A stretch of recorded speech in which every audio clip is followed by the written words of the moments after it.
सफल होने के लिए क्या करना चाहिए, कैसे करने वाला हूं एक ऐसे बुद्धिमान व्यक्ति के बारे में, एक ऐसे राजनीतिक, आपके अंदर डिसीजन पावर ही नहीं है, आप कुछ नहीं कर सकते। इसलिए नमस्कार दोस्तों, मैं शैलेंद्र शुक्ला, मोटिवेशनल स्पीकर।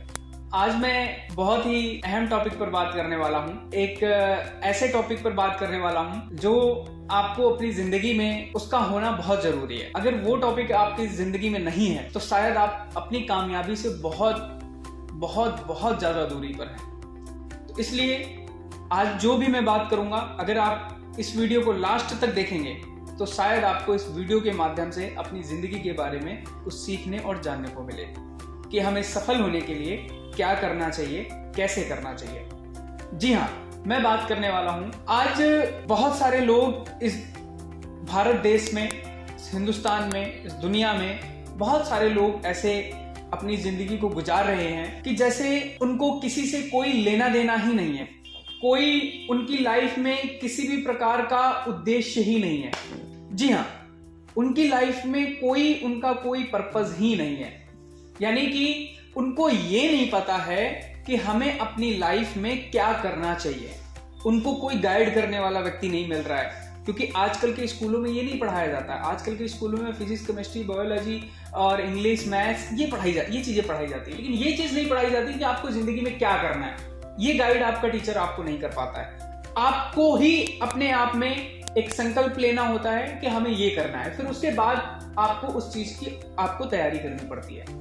तब आप उसके अलग अलग टीचर्स होते हैं, उनके पास जाकर के आप क्लास ज्वाइन करते हैं और अपनी पढ़ाई को पूरा करते हैं और अपने मकसद को हासिल करते हैं और अपनी जिंदगी में तरक्की करते हैं और कामयाबी पाते हैं। ऐसे ही बहुत सारे ऐसे लोग हैं, 95% ऐसे लोग हैं जो अपनी जिंदगी को जीना तो चाहते हैं, लेकिन अभी तक वो डिसीजन नहीं ले पाए हैं अपनी लाइफ को लेकर के कि हमें क्या करना चाहिए। और अगर हमें ये करना चाहिए, अगर उनके दिमाग में, अगर उनके माइंड में ये चीज आ जाती है कि नहीं चलो हम ये करते हैं, तो उस प्रोफेशन के उस पर कि अगर उनके दिमाग में ये आ जाता है कि हमें ये चीज करनी है, तो वो जो चीज करना चाह रहे हैं उस पर उनका संकल्प जो उन्होंने लिया है वो किस प्रकार का है। क्या वो जो चीज करना चाह रहे हैं और उन्होंने जो संकल्प लिया है, क्या उस संकल्प पे खरे उतर पाएंगे, क्या अपने वादे को निभा पाएंगे। ये बहुत ज्यादा इंपॉर्टेंट लाइन है। अगर आप अपनी जिंदगी में कुछ भी बनना चाहते हैं, आपके पास पूरा अधिकार है इस दुनिया में कुछ भी अच्छा करने का, कोई भी बड़ा बिजनेस करने का, कोई भी अच्छी कंपनी में अपने आप को ज्वाइन करने का, कोई भी आपको जो है गवर्नमेंट जॉब पाने का, कोई भी आपको ट्रैवल करने का, किसी भी प्रकार की सक्सेस पाने का आपको अधिकार है। ये बहुत अच्छी बात है, लेकिन इस अधिकार को कई लोग यूज नहीं कर पा रहे हैं। जी हाँ, मैं बात करता हूं कि अगर आपने अपनी लाइफ में कोई भी चीज को हासिल करने के लिए आपने पहला कदम बढ़ाया है, अगर बढ़ाया है तो उस पर आपका जो संकल्प है वो किस प्रकार का है। अगर आपका उस काम के प्रति संकल्प नहीं है, दृढ़ संकल्प नहीं है, तो दोस्तों आप जीवन में कभी भी तरक्की नहीं कर सकते। अपने इंडिया की जो मैं अगर बात करूं तो ऐसे लोग हैं अपने इंडिया में कि उन्हें बिल्कुल नहीं पता है, उन्हें कुछ पता ही नहीं है। 5% ऐसे लोग हैं जो सक्सेस हुए हैं, जिनको पता है कि हमें जिंदगी में क्या करना चाहिए और हमें जो करना है उस पर संकल्प हमारा कैसा होना चाहिए। लेकिन 95% ऐसे लोग हैं जिनको पता भी है कि मुझे ये करना चाहिए, लेकिन वो अपने आप पर संकल्प, निश्चय, डिसीजन नहीं ले पा रहे हैं, डिसीजन अभी तक नहीं लिया। तो आपका जो डिसीजन पावर है वो आपको जो है मजबूत बनाता है। आपको डिसीजन जो लेना है वो आपको पता होना चाहिए कि हमें डिसीजन क्या लेना है। और सबसे अच्छी बात यह है कि आपने जो डिसीजन ले लिया, अब आपको अपने डिसीजन को चेंज नहीं करना है। अगर आपने अपने डिसीजन को चेंज किया तो आप 101% जो आपने पहला डिसीजन लिया था आप उसमें फेल हो जाएंगे। आपको पता होना चाहिए कि हमने जो डिसीजन लिया है वो सही है या गलत है, या फिर हमें इस पे काम करना चाहिए या नहीं करना चाहिए। ये सर्चिंग आपकी पहले होनी चाहिए। लेकिन जब आपने डिसीजन ले लिया तो अब आपको उस पे ही काम करना चाहिए। एक बार में 3 लोग बियर पी रहे थे। तो जो बियर पी रहे थे उसमें एक अमेरिकन था और एक इंडियन था और एक जैपनीज था। तो तीनों लोगों के जो है बियर के ग्लास भरे हुए थे। तीनों लोगों ने अपनी अपनी बियर को जो है पीना स्टार्ट किया। जब पीना उन्होंने स्टार्ट किया तो सबसे पहले अमेरिकन ने बियर को खत्म किया। अमेरिकन ने जैसे ही अपनी बियर को खत्म किया और उस जब उन्होंने अपनी बियर को खत्म करते ही तो उनका जो ग्लास था उन्होंने अपना ग्लास सीधा रख दिया। वेटर आया, वेटर ने देखा कि इनका ग्लास सीधा है, तो वेटर को पता चल गया कि ग्लास सीधा है तो इसका मतलब ये है कि ये और पीना चाह रहे हैं और ड्रिंक करना चाह रहे हैं, तो इनको बियर और देनी चाहिए। तो वो आया, एक बोतल जो है उसमें बियर और उसने सर्व कर दी। अब जैपनीज ने अपनी बियर फिनिश करी। फिनिश करने के बाद अपने ग्लास को उल्टा करके रख दिया। वेटर आया, वेटर ने देखा। जैसे ही वेटर ने देखा तो वेटर को पता चला कि इन्होंने सीधा रखा था, इसका मतलब इनको चाहिए था, और इन्होंने उल्टा रखा है इस ग्लास को, इसका मतलब ये है कि इनको नहीं चाहिए, ओवर हो चुकी है। अब आती है इंडियन की बारी। अब जब इंडियन की जो बारी आती है, अब अगर हम इंडियन की बात करें तो इंडियन ने ना ग्लास को सीधा रखा ना ग्लास को उल्टा रखा। इंडियन ने आड़ा टेढ़ा ग्लास रख दिया। वेटर आया, वेटर देखा। वेटर ने जैसे ही देखा तो इंडियन से आके क्वेश्चन करता है, सर मुझे इनका तो समझ में आता है, अमेरिकन ने जो ग्लास रखा सीधा रखा, इसका मतलब इनको चाहिए था तो हमने सर्व कर दी। जैपनीज ने जो ग्लास रखा उल्टा करके तो हमें पता चला कि इनको नहीं चाहिए, अब ये नहीं ड्रिंक करेंगे, तो हमें पता चल गया इनको नहीं चाहिए तो हमने नहीं दी। लेकिन आपने आड़ा टेढ़ा ग्लास करके रखा हुआ है, तो हमें आप क्या चाहते हैं, ये क्यों रखा? तो इंडियन का बड़ा ही खतरनाक जवाब आता है। इंडियन का जवाब आता है ये कि मिले तो ठीक, ना मिले तो ठीक। समझ रहे हैं आप? मिले तो ठीक, ना मिले तो ठीक। मतलब अगर उसे बियर मिल जाए तो वो पी लेगा, नहीं मिलेगा तो कोई बात नहीं, वो सैक्रिफाइस कर लेगा कि मुझे नहीं चाहिए। तो दोस्तों ऐसा नहीं होना चाहिए। आपको अपनी लाइफ में डिसीजन लेना चाहिए। हमारे इंडिया में, हमारे हिंदुस्तान में ऐसे ही लोग हैं कि सफलता मिले तो ठीक, सफलता ना मिले तो ठीक, हम दो रोटी में जिंदगी गुजार लेंगे, हम कच्चे घर में रह लेंगे, हम साइकिल में जिंदगी गुजार लेंगे। हमारे देश में ऐसे लोग हैं। 95% लोग ऐसे प्रवृत्ति के लोग पाए जाते हैं। 95%, कम नहीं है, 95%। डिसीजन ही नहीं है लाइफ में, पता ही नहीं है हमें क्या करना है, और पता भी है क्या करना है तो उस पर कोई डिसीजन नहीं है, एक्शन नहीं है, उस पर काम क्या करना है।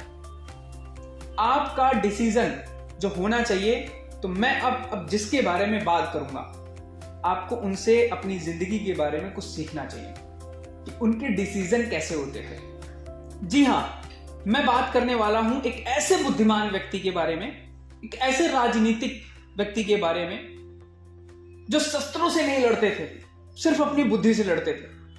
मैं बात कर रहा हूं श्री चाणक्य की। चाणक्य जी जो थे, उन्होंने अपने जीवन में हमेशा अपनी बुद्धि से युद्ध लड़ा है, और कभी भी, नियम है, आप उनको रीड करिए, आप उनके बारे में जानिए, उन्होंने कभी भी जो प्रण लिया है उस प्रण में कभी भी असफल नहीं हुए, क्योंकि वो हमेशा अपनी बुद्धि का यूज करते थे। एक बार चाणक्य तक्षशिला में अपने शिष्यों को विद्या दे रहे थे, शिक्षा दे रहे थे। तो शिक्षा देते देते अचानक से एक व्यक्ति आता है आचार्य चाणक्य के पास और कहता है, आचार्य जी, सिकंदर ने पड़ोसी राज्य पर हमला कर दिया है। उस राज्य के जो राजा हैं उन्होंने समर्पण कर दिया सिकंदर के प्रति, घुटने टेक दिए। आचार्य चाणक्य इतने बुद्धिमान थे कि उन्हें पता चल गया, उन्हें यह पता चला कि अगर सिकंदर को नहीं रोका तो आने वाले समय पर भारत पर विजय प्राप्त कर लेगा सिकंदर और उसका राज चलेगा। और सिकंदर एक नंबर का क्रूर राजा था। आचार्य चाणक्य को जैसे ये बात पता चलती है तो तुरंत वो अपनी जो शिक्षा दे रहे होते हैं शिष्यों को, वो छोड़कर तुरंत वो डिसीजन लेते हैं, निश्चय करते हैं कि मुझे मगध के राज्य में जाना चाहिए, मुझे मगध जाना चाहिए और वहां के राजा धनानंद से मिलना चाहिए और उनसे बात करनी चाहिए। धनानंद जो राजा थे मगध राज्य के, अगर मैं उनकी बात करूं तो वो भी एक नंबर के क्रूर राजा थे। उनके अंदर कोई दया नहीं थी, कोई भाव नहीं था, अपनी मर्जी का करते थे, क्या गलत है क्या सही है इसके बारे में नहीं पता था। एक नंबर का गंदा राजा था धनानंद। तो उनके एक मित्र ने रोका आचार्य चाणक्य के कि आप वहां मत जाइए, अगर वहां आप ऐसा प्रस्ताव लेकर के जाएंगे तो उसको अपनी बेइज्जती महसूस होगी और वहां से आप शायद वापस नहीं आएंगे, ये शायद हमारी और आपकी आखिरी मुलाकात होगी। चाणक्य ने बिना कुछ कहे वहां से निकल गए।